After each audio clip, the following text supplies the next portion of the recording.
Hürmetli vatandaş, bugünkü leksiyelerimizde başlayımız. Leksiyerisi de gacıyoruz. Washington'dan sözleyimiz. Bugün çislağı 2024 yıl 9. ayının 3. günü ettiği Düşenbe vatandaş. Geçiren 2 gün hazır bulanmaya kaldığım vatandaşlarım. Bugün sözleydiğimiz leksiyemiz, yani 9. ayının 1. günüge ait. Şu gün tayyorlağını edip sözümüzek bulmaydı. Çünkü men sizlerge Arlıkta Amerika Qo'shma Shtatlari shundaqla Dünya Birleşken Devletler Teşkilatı Kişilik Hukuk Komiteti'nin köngül bilişi bilen 2022 yılı 8. ayının 31. günüde Uygurlar doğrusunda Uyguristan'da kişilik hukukni Xitoy hükümetinin depsende qilish doğrusu dokulat ilan kıldı. Şunun 2 yıllığı münasebeti bilen hatırlaş şekilde biz sizlerge leksiya sözüldük. Endilikten ahırkısı, yani Amerika Qo'shma Shtatlari Davlat Mahkemesi'nin bayanatçısı Madam Miller'nin bu doğruda ilan kılgan bayanatı, yani bir haber hesabı sizlerge yetkizişim gerek. Gerçi radyo ve baş sahalarda anlap boğan bolsaňlar mı? Bunu üzümden mecburiyeti dep qarayman vatandaşım. Bugün şu doğruda sözleyimiz. Ondan keyin 2. leksiyemizde. Mesela növbette Amerika Qo'shma Shtatlari'da ketayotgan saylanğuchilar ve saylanğuchilar prezident namzodlari, bu namzodlarni saylanğuchilar şundaqla Devlet Meclisi'nin a'zolarini yanıdan, yani toluqlap saylaş şeklinde elip berildiğin saylam, muşu saylam jarayonida bütün Amerika devletide halkning saylanğuchilarning Jungo degan bu devlet doğrusida göz qarışı nime, siyaset meydanı nime, növbetki hareket nişanı nime, bu doğruda sizlerge leksiya sözleyimiz vatandaşlarım. Endi bu haberimizden mavzusu mundaq. Bugün sizlerge sözleydiğimiz Birleşken Devletler Teşkilatı Kişilik Hukuk Valiliği Şinjan Uyguristan'da Uygurlarning kişilik hukuku doğrusu dokulat ilan kılganlığının 2 yıllığı hatırı günüdür. Her qaysi taraflar Şinjan'ın müstemlik Uyguristan'ın kişilik hukuk ahvalıdan ümitsizlendi. Beijing'nin Uygurlarga siyasi ziyankeşlik kılışını tok tutuşqa aydakçılık kıldı. Mavzulu haber 9. ayının 1. günü Amerika Avazı'nın Xitoy tili programımız ilan kılındı. Haber mundaq başlandı. Washington 8. ayının 31. günü Şembe. Birleşken Devletler Teşkilatı Kişilik Hukuk Valiliği işhanesi ilan kılgan Şinjan'da müstemlik Uyguristan'da Uygurların kişilik hukuku doğrusudaki dokulatның 2 yıllığı hatırı günüdür.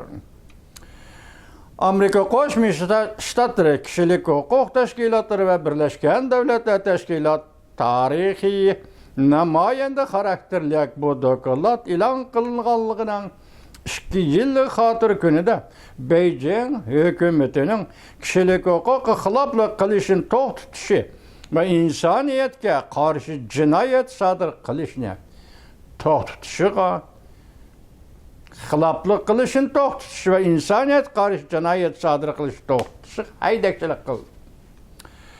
Amerika Qo'shma Shtatlari Davlat Mahkemesi Cuma günü, yani 8. ayının 30. günü bayanat ilan kılıp mundaq ko'rsatdi. Jungoga Şinjan, yani müstemlik Uyguristan meselesi de hiç qanday ikkilenishning ilgirlashning bo'lmaganligidan ümitsizlenganligini bildirip, hem de Beijing'nin hareket qo'llanıp növbette Uygurlarga qartilgan bastırışni tok tutuşuna talep kıldı. Amerika Qo'shma Shtatlari Davlat Mahkemesi bayanatçısı Madam Miller 2 sahnesiga haber ilan kılıp mundaq ko'rsatdi. Birleşken Devletler Teşkilatı yuqori darajalik valisi Michel Bachelet Şinjan'da, müstemlik Uyg'uristonda kishilik huquq xiloflik qilishni baholab doklad e'lon qilib 2 yil o'tgandan keyin Amerika Qo'shma Shtatlari Cumhuriyet Halk Cumhuriyeti hükümetinin derhal hareket kılınıp Uygurlarga qartılgan zulüm ve bastırışını derhal to'xtatishni chaqiriq qildi. Birleşken Devletler Teşkilatı Kişilik Hukuk Valisi Michel Bachelet aynı vaqtda sobiq valisi Michel Bachelet 2 yil burun 4 yillik vazifa o'tash muddatining eng oxirgi minutlarida bir necha minutida besimga bardoshlik berib dunyo bor aql bilan diqqat qilgan Şinjan'da Uygurlarning kishilik huquq to'g'risidagi dokladini e'lon qilgan edi. Dokladni jumladan qasddan qo'lga olib, keng ko'lamda nazarband qilish, majburiy emgakka selishni o'z ichiga olgan nurg'un shakllik xo'rlash harakatlar tafsili bayon qilingan edi. Dokladning oxiri xulosasi mundaq ko'rsatildi. Jungo dairleri Şinjan'da, yani müstemlik Uyguristan'da kullanılan siyaset karakterlik bu kılıkla, Uygurlar qartılgan haddi hareketler, insaniyetke ziyankeşlik kılış cinayeti sadır kıldı. Dokladda Jungo hükümetinin kişilik hukuku xiloflik kılış hareketlerini hal kılıp ameli ve real saat elip berişi talep kılın. Devletning e'lon qilinishi, doklad keçirandi. Dokladning e'lon qilinishi Jungo hukumatiga nihoyatda kuchli siyosiy besim elib kelgan edi. Shu vaqtimi balki hozirmi?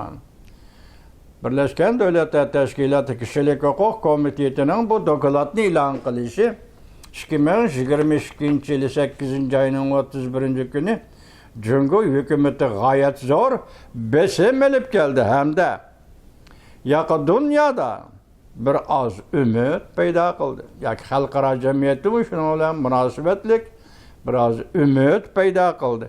Jungo hukumatining besim ostida, ya'ni Jungo hukumatining Şinjan'da Uyg'urlarning kishilik huquqini dafsanda qilish sharoitini yoki dafsanda qilishni azaytishini xalqaro jamiyat ümit qilgan edi. Lekin 2 yil o'tib ketdi.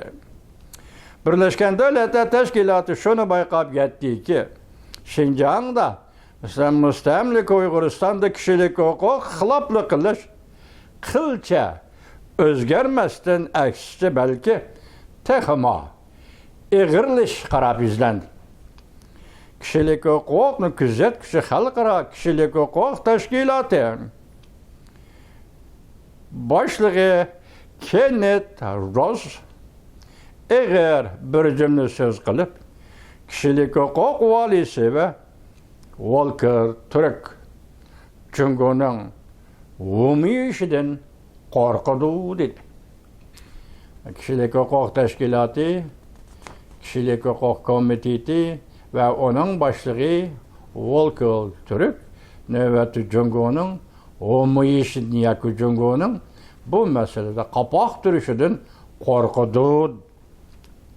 Kişilik hukukni kuzatuvchi xalqaro tashkilotning kuzatish tashkilotining boshlig'i Kenneth Ross Reuters agentlig'i mundaq ko'rsatdi. Birlashgan Davlatlar Tashkiloti kishilik huquq valisi Volker Türk Birlashgan Davlatlar Tashkiloti 2 yil burun e'lon qilgan Şinjan'da müstemlik Uyg'uristonda Uyg'urlarning kishilik huquqi to'g'risidagi dokladini qo'llagan edi. Bu vazifaga o'tirgandan keyin endi Volker Türk navbatda Birlashgan Davlatlar Tashkiloti Kishilik huquq komitetining valisi bo'lib tayinlangandan keyin Jungo hukumatining harakat qo'llanib Şinjan'da müstemlik Uyg'uristonda kishilik huquq to'g'risida ahvolni yaxshilash haqida va bu to'g'rida Jungo hukumatiga murojaat e'lon qildi.